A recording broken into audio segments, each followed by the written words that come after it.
Hello everyone, I am the Action Junkie. As you probably would have guessed, I am a Matrix fan. I love the sequels. Well, I wouldn't say love. I like the sequels. I played the video game Enter the Matrix. I went to go see Dreamcatcher just so I can see the final flight of the Osiris short.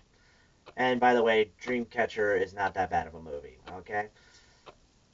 And yes, I will review these at one time or another, but that's neither here nor there. What I am going to review is the Animatrix, and I'm also going to review the sort of movies that not really spun off, but was inspired by the Animatrix. Like and there's only two that I know of, which are Batman: Gotham Knight and Halo Legends.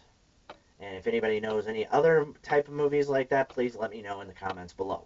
Or if you're a Facebook friend, please let me know again in the comments. So, I'm going to be reviewing each of these movies one at a time.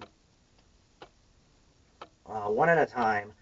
And it's going to be a little mini review for each one. And I don't know any of the actors or actresses that are in the movies. So I'm just going to do my best and just tell you who directed it, and if I get some of the names mispronounce some of the names, I apologize. So the first one is The Final Flight of the Osiris, directed by Andy Jones, the same guy who also helped direct the Final Fantasy: The Spirits Within. Yes, I saw that movie. Yes, I saw that movie. Yes, I have that movie. Yes, I will review that movie, but that is neither here nor there. The Final Flight of the Osiris, well, tells the story exactly what it says. Is the final flight of the ship Osiris as they find the army of Sentinels that is headed towards Zion, and their attempts to get the message into the Matrix and to warn everybody else. How is it? It's not bad. It's not bad.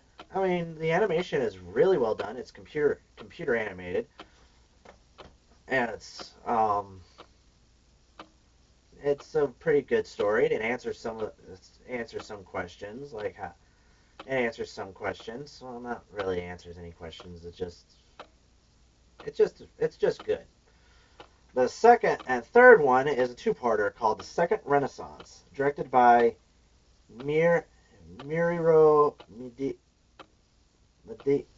Medea. I think that's how I pronounce it. If that's not, I am sorry. This tells the story of how the machines came to be, how they took over the world, and the creation of the Matrix. Well, not yeah, the creation of the Matrix. And how is this? It's okay. I mean, it's not the best.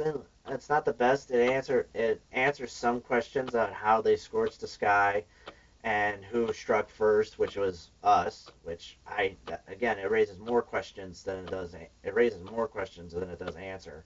Like for instance, the reason we start the war against the machines is because their economy in their country, well, it was called Zero One. Their economy was skyrocketing, and ours was down in the toilet.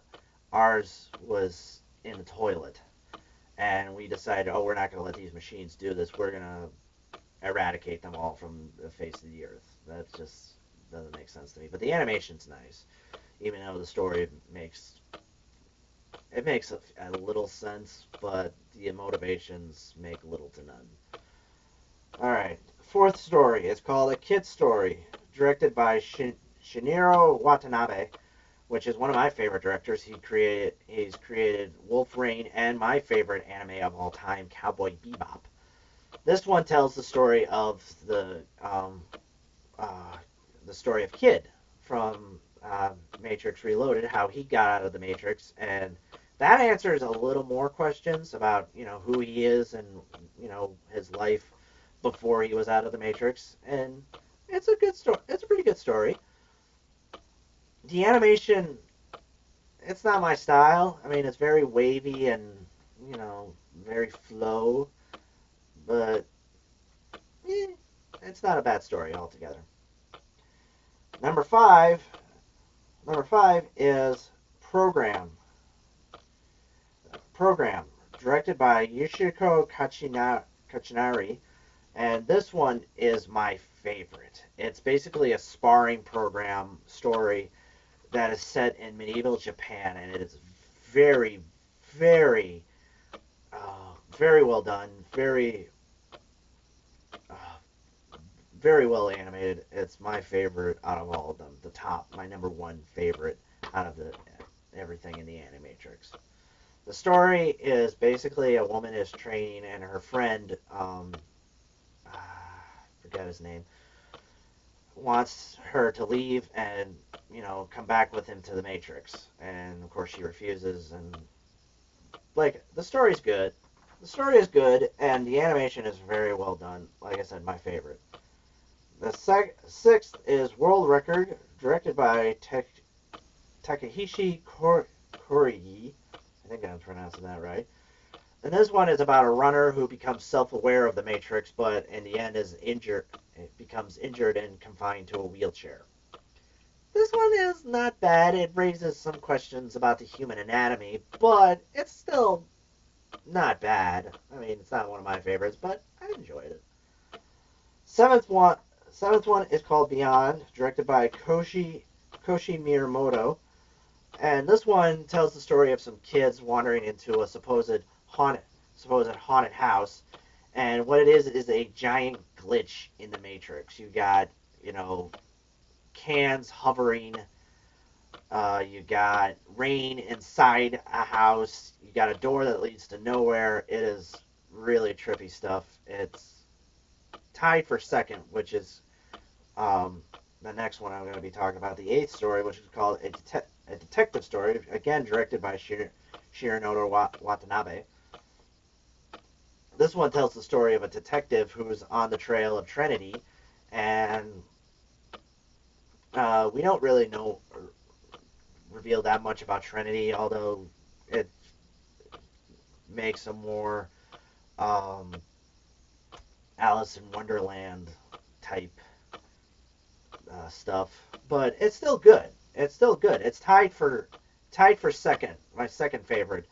My first favorite, like I said, in the Animatrix is Program, but second has to be a tie between Beyond and this one, a detective story, because detective story is another one that is really really well done. It's like film noir slash steampunk type deal, and it inspired me to write my own detective story, which I'm currently working on right now. I have no idea where it's going, but I'm still working on it.